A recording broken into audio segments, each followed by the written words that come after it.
Wait, is this you? It is. I believe I knew your father a long time ago. Rich kid threw food at the waiter.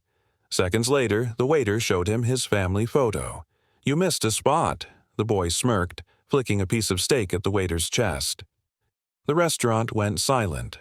Forks froze midair. The smell of roasted garlic and butter couldn't cover the tension hanging in the air. Tyler Reed, 18, born rich, raised spoiled, golden hair, designer jacket, and that kind of smile that never had to say sorry. Across from him stood Marcus Hayes, a black waiter in his early 30s, his white shirt stained now, but his hands steady. He didn't react. Not yet. His eyes held years of patience, maybe too many. Tyler laughed loud enough for the whole table to hear. His friends joined in, their phones ready, recording every second like cruelty was entertainment. "Come on, man, it's just a joke," Tyler said, waving a hand. "Don't look so serious." Marcus looked down at the stain, then back up at the boy. Not angry, not afraid, just tired. "You done, sir?" he asked quietly, voice calm, heavy, human. Something about that tone made a few people in the restaurant shift uncomfortably. The manager peeked from the corner, unsure whether to step in or stay out. Tyler grinned wider, enjoying the power, the attention. He didn't know he had just thrown food at the wrong man, a man who knew his family better than he could ever imagine. Marcus straightened his shoulders. Slowly, he pulled a folded photo from his pocket, worn edges, creased lines, and placed it on the table beside Tyler's untouched plate. The laughter died. Tyler frowned, confused. "What is that?" Marcus's voice dropped, soft but sharp. "That's your father, son. The man who taught me how to stand with pride when I had nothing." Every sound in the restaurant vanished. Even the air felt still. Tyler's smirk faded. His friends stopped recording. The boy looked down at the photo, and for the first time that night his voice failed him. Marcus didn't move, didn't blink. Only one line came next, low, steady, and unforgettable. "Your dad called me brother once. Guess he forgot to teach you what that word means." The screen would fade to black, the start of a truth that would break every wall the rich boy had built. The photo shook in Tyler's hand. It wasn't fancy or staged. It was grainy, like it had lived in a wallet for years. In it, a younger Marcus stood beside a smiling James Reed, Tyler's father, outside a small brick building with a hand-painted sign. Hayes and Reed Auto Shop. No suits, no rich lights, just two men in grease-stained shirts, arms around each other like brothers, the kind that weren't born family but chose to be. Tyler blinked hard. This is fake," he said, but his voice didn't believe his own words. His friends stared at the image, their mouths half open, waiting for a punchline that never came. Marcus didn't raise his voice. He didn't need to. "I met your father when we were 19, he said, eyes steady. "Two kids with big dreams and empty pockets. We worked late, every night. We ate from the same lunchbox sometimes. We shared wins. We shared losses. We prayed over busted engines and broken bills. We built that shop together, brick by brick." The restaurant manager stepped closer, hands folded, face softening. The hush spread to other tables. Even the kitchen door stopped swinging. Marcus nodded toward the photo. "Your dad used to say, 'If you ever make it, pull someone up with you.' He pulled me. Then I pulled him. We were like brothers. No papers, no contracts, just trust." Tyler swallowed. The word brothers echoed in his chest like it didn't know where to sit. Why are you a waiter?" he asked, the question dropping clumsy and small. Marcus's eyes went to the window, to the rainy night beyond the glass. "Because life broke the shop," he said. "A fire took it. Insurance didn't come through. Your dad moved up, smart, quick, hungry. He promised to rebuild it with me when he got settled. He tried, Tyler. He tried real hard. Then he got sick." A murmur ran through the room. Tyler's face changed. sharp pride melting into shaky confusion. My dad never talked about this. Marcus nodded. He wouldn't. He didn't want pity. He sent what he could, when he could, till the hospital bills swallowed everything. The night before he passed, he gave me this photo and said, "Marcus, if my son ever turns cruel, show him where I came from. Remind him who I loved standing next to."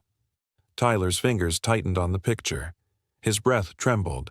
A server placed a glass of water near him without a word. One of his friends lowered his phone, face red with shame. Marcus took a slow step back, giving the boy space that felt like a lesson. "I'm not here to embarrass you," he said, quiet as a prayer. "I'm here because your dad asked me for one last favor. Teach you what respect looks like when nobody's watching." Tyler looked up, eyes wet but stubborn. The boy who had thrown food was gone. In his place stood a young man trying to stand without a mask. He slid the plate away, wiped the stain from Marcus's shirt with the same napkin he'd used to show off, and whispered, barely more than breath, "I'm sorry." The word wasn't big, but in that room it weighed more than money, the kind of weight a photograph carries when it holds a life inside it. For a long time, nobody moved. Forks stayed down. Phones were quiet. Even the music that usually filled the restaurant seemed to hush itself. Marcus watched Tyler wipe the stain again, his hand trembling like it was the first honest thing he'd done in a while. There was no spotlight, no camera angle to save him now, just a kid realizing the cost of being cruel. Tyler's friends sat frozen, guilt flooding their faces. One of them muttered, "Man, we didn't know." But the words felt too late. Marcus looked at them all, those boys born into comfort but starving for character, and gave a small, tired smile. "Now you do," he said softly. "The world's bigger than the walls of your school or your father's bank account. You don't have to be perfect. Just decent." He picked up the plate from the table, stacking it with calm precision, the way men do who've learned to swallow pride to feed their families. Tyler watched every motion, shame carving quiet lines in his young face. "Mr. Hayes," Tyler said finally, "I didn't mean to—" "You did," Marcus interrupted gently, "and that's okay. What matters is what you do next." Those words hung there, heavy but not harsh. They sounded like something a father would say, not a stranger. Tyler sat back, running a hand over his hair, lost in the kind of silence that hurts but heals. His chest burned with memories of his dad, how James Reed used to say, "Never judge a man by the dirt on his hands. Look at what he builds with them." The flashback hit him like a wave. His father's voice, the garage smell, the laughter echoing through oil-stained nights. He remembered being small, sitting on the counter as his dad handed Marcus tools, calling him brother. He remembered it all. Tears blurred his eyes. He turned toward Marcus, voice cracking. "You were there, weren't you, when Dad passed?" Marcus's jaw tightened and he nodded. "He asked me to tell you something one day, when you were ready to listen." Tyler leaned forward, the restaurant around them fading into nothing. "What did he say?" Marcus took a deep breath, eyes glistening with memory. He said, "My boy's got my fire, but he needs your calm. Don't let him burn through people to prove he's strong." The line cut deep. Tyler's head bowed and his voice broke. He was right. Marcus placed a steady hand on the boy's shoulder, firm, forgiving, human. Then honor him. Not by saying sorry to me, but by living different after tonight. As Marcus turned to leave, the staff stepped aside for him, not because he was a waiter, but because he was respected. Tyler stayed there staring at the photo again. The steak had gone cold, but his heart was on fire for the first time, not with anger, but with understanding. Outside, rain started to fall against the window, washing away the stain that had started it all. The next morning, the city felt quieter than usual. Maybe it was just Tyler's world that had gone silent. The echoes of last night clung to him. The photo, Marcus's calm voice, his father's words. He hadn't slept. Not really. He kept seeing that image of his dad, smiling next to a man he'd treated like dirt. He left the house early, skipping breakfast and the chauffeur. For once, he didn't want luxury. He wanted truth. The GPS took him to the south side of town, where the skyscrapers gave way to old shops and broken pavement. Finally, he stopped in front of a faded sign that read Hayes and Reed Auto Shop. Half the letters were rusted, the paint chipped, but the soul of it was still there. He stepped out into the cool morning air, heart pounding like it knew this was holy ground. Inside, dust danced in the sunlight. Tools hung on cracked walls. A broken radio sat silent on a shelf, and an old calendar from 2008 clung to the corner. Tyler ran his fingers over a workbench and found a burnt mark across the top, charred wood from the fire Marcus had mentioned. He could almost hear the laughter that once filled this place, the sound of two friends building something out of nothing. "Didn't think I'd see you here this soon," came a voice behind him. Tyler turned. Marcus stood in the doorway wearing the same work shirt, sleeves rolled up, grease on his hands. He wasn't surprised. He'd been expecting him. "I had to see it," Tyler said quietly. "Where my dad was happy." Marcus nodded, stepping inside. He was. This place was more than a business. It was our dream. He called it freedom in metal. Tyler smiled faintly, the first real smile since last night. "He taught me how to ride my first bike here, didn't he?" Marcus chuckled. "Yeah, you kept falling, but you never quit. He said you had his fire." The air between them grew still, warm, heavy with memory. Tyler's eyes traced the blackened corner of the shop. This was the fire spot, wasn't it? Marcus nodded slowly. "Lost everything that night. Tools, money, dreams. We barely made it out. Your dad burned his hands pulling me out from under that beam. That's the kind of man he was, not rich, not poor, just good." Tyler swallowed hard, his throat tight. "I didn't know." "You weren't supposed to," Marcus said softly. "He didn't want you to carry the weight. He wanted you to carry the lesson." Tyler turned toward him, eyes red but alive. "He'd hate what I've become." Marcus shook his head. "He'd hate what you did. But he'd never hate you." The words hit like forgiveness. Tyler looked around one last time, then took the framed sign off the wall. Hayes and Reed Auto Shop. The dust clung to his fingers, but he didn't care. "We can fix this place," he said. "Together. For him." Marcus studied him for a long moment, then smiled, a slow, genuine smile. "Maybe your father was right," he said. "You do have his fire. Now let's see if you've got his heart." Tyler nodded, tears threatening again. "I'll earn it." And right there, under the cracked roof of an old dream, the spoiled boy began to turn into the man his father always hoped he'd be. The following week smelled like oil, dust, and second chances. Tyler came back to the old garage every morning, trading his branded clothes for jeans and a plain gray hoodie. No cameras. No friends. Just him, Marcus, and a box of tools that still remembered his father's hands. The first day, he barely lasted 2 hours. His palms blistered, his arms ached, and the heat made his head spin. But Marcus didn't say a word. He just worked quietly, steady and patient. When Tyler finally dropped the wrench and leaned against the wall, Marcus handed him a bottle of water and said, "Pain's the tax you pay for learning something real." Tyler laughed weakly, wiping sweat from his face. "Guess I've been living tax-free all my life." By the third day, something had shifted. The spoiled boy who once threw food now scrubbed grease off floors. The sound of laughter crept back into the air, real laughter, not the hollow kind that came from showing off. Neighbors started to notice. The corner store lady brought coffee.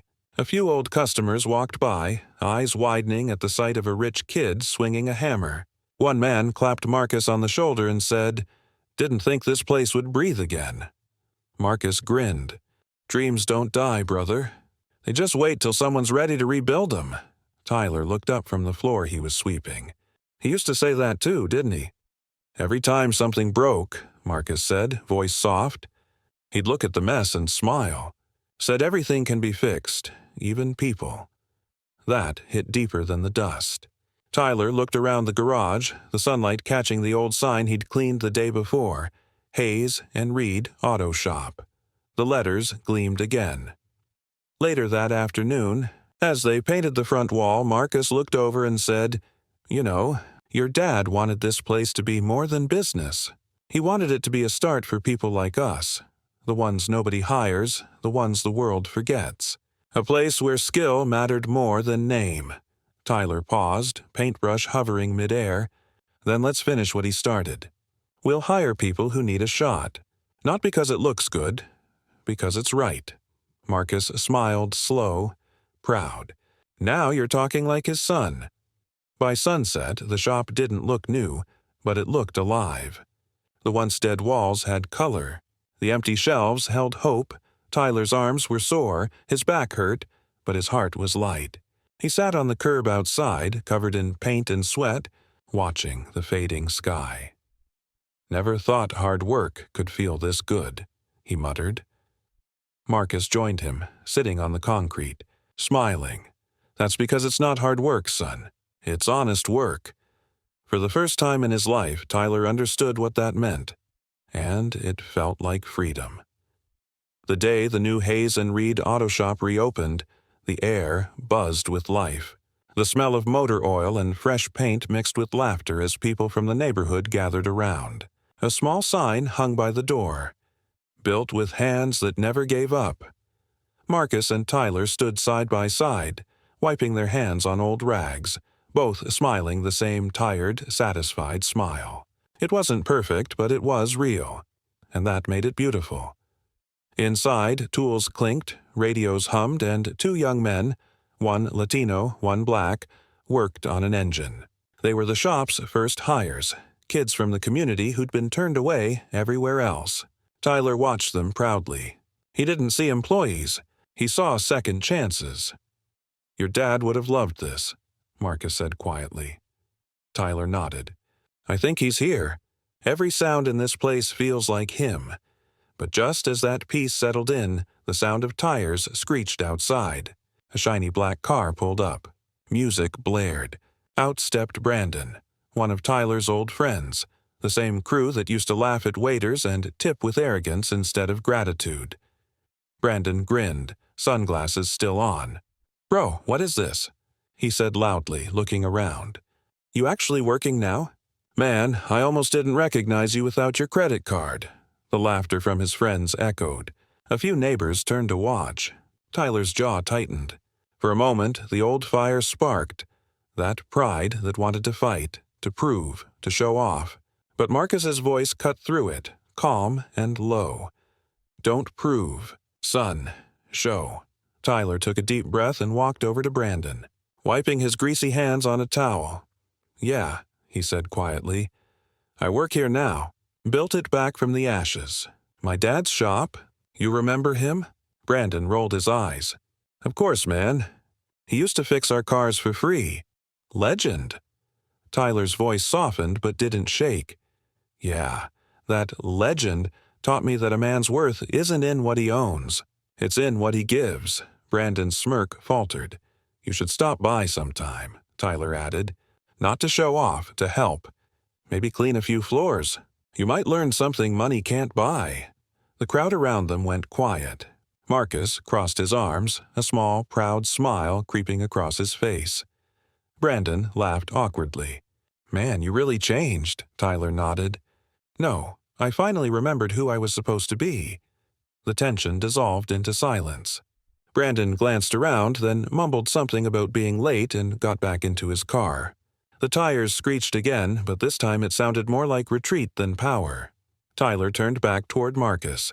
The old man chuckled. "You handled that like a Reed." "Nah," Tyler said, smiling. "Like a Hayes and a Reed." Marcus laughed, patting his shoulder. "That's even better." The sun dipped low behind them, throwing gold light over the sign. The same name his father had once painted by hand.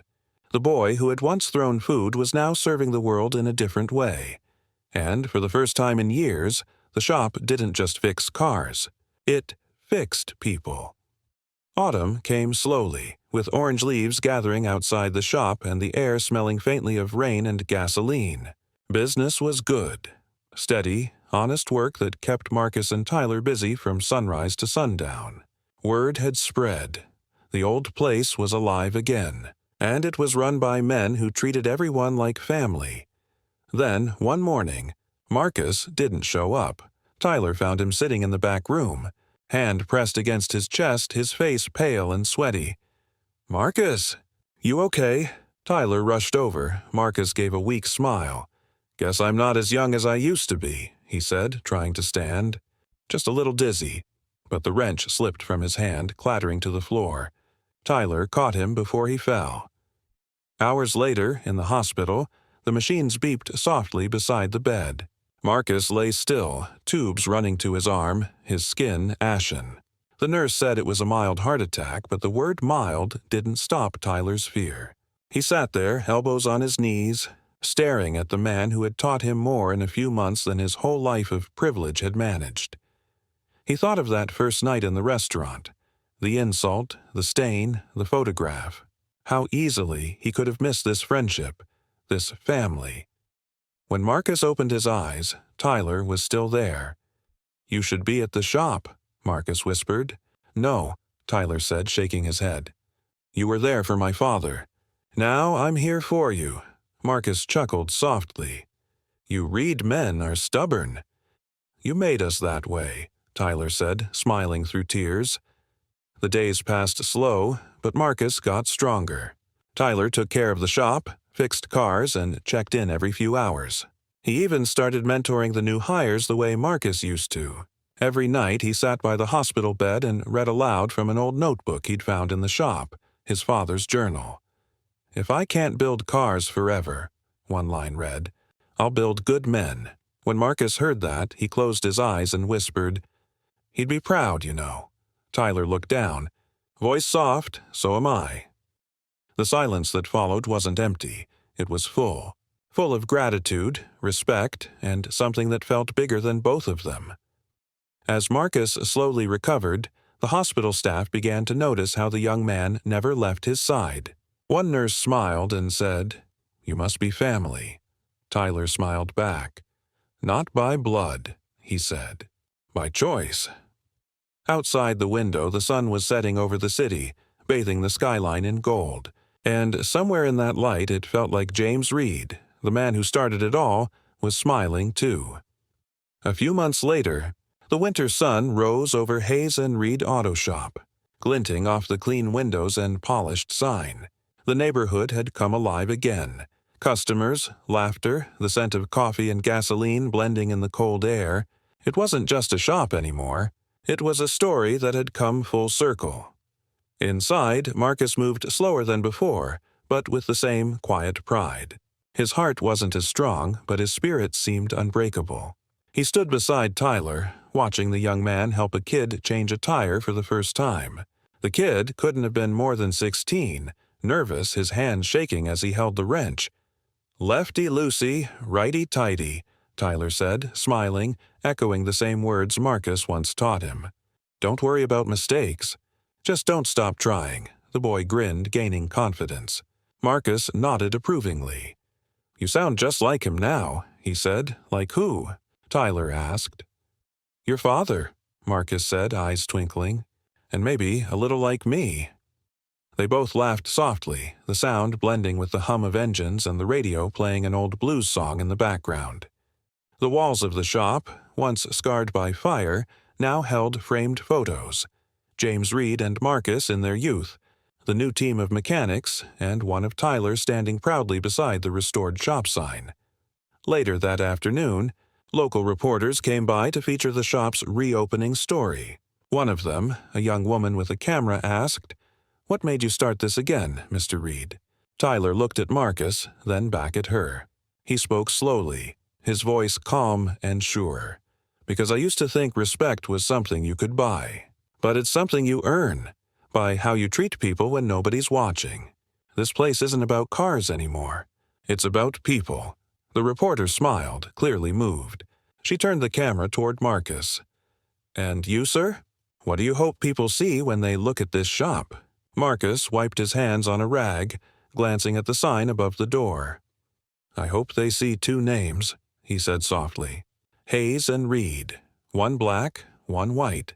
But when you stand close enough, the only color that matters is the rust we scrubbed off together. The whole garage went silent for a beat. Even the cameras seemed to hum softer. That evening, as the sun sank behind the rooftops, Marcus locked up the shop while Tyler leaned against the doorway, watching the streetlights flicker on. You ever think we'd get here? Tyler asked. Marcus smiled. Your dad did. He just needed us to catch up. Tyler looked out at the busy road, the people walking by, the glow of the sign shining warm against the dark. He was right about something else too, he said. Fire doesn't just burn, it also makes steel stronger. Marcus nodded. And you, son? You turned out solid, Tyler grinned, eyes glistening. Guess I had the best mechanics teaching me. The camera would fade out there, on 2 men standing beneath a flickering neon sign, the glow reflecting off oil-stained hands that had built more than engines. They had built understanding, family,